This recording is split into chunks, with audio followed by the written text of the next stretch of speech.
All right, this is another right to the point video about dealing with squeaky subfloors. This is an upstairs office that I have in my home. And as you can see, I have subflooring down here. It's of course over top of a pier and beam underneath. I've got floor joists that this sits onto. Now, what can happen over time, and this house was built in the 70s, is you will start to get squeaks. And I'm a little bit of a bigger guy, and sure enough, it's squeaking when I walk around, and I'm about to put wood flooring down. So I wanted to try to deal with it. A couple of very quick things that you can do.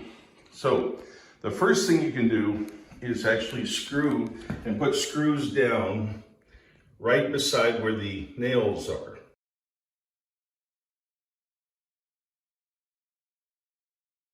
So if you'll notice here, I put a couple screws right there. You can see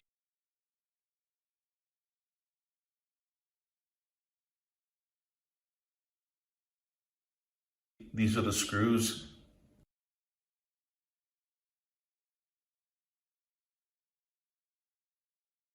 And then here's the original nails. Now, what you do is you screw it down first, and then you take a hammer and a punch, use it as a nail set, and then you bang that nail down even further. So what it does is it kind of reseats the nail deeper, so it'll hold. And then the screw, of course, will hold it from flexing up and down. So that's one solution. The other thing you can do is do what I've got started here and use some type of a talcum powder.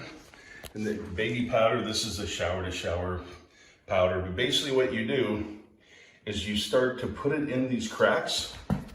And as you put it in, you can tap it and then put it in a little bit more.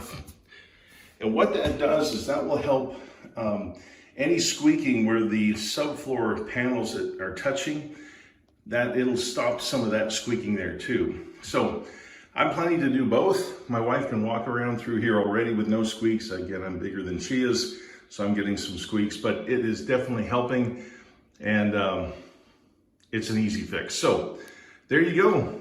Hope that helps.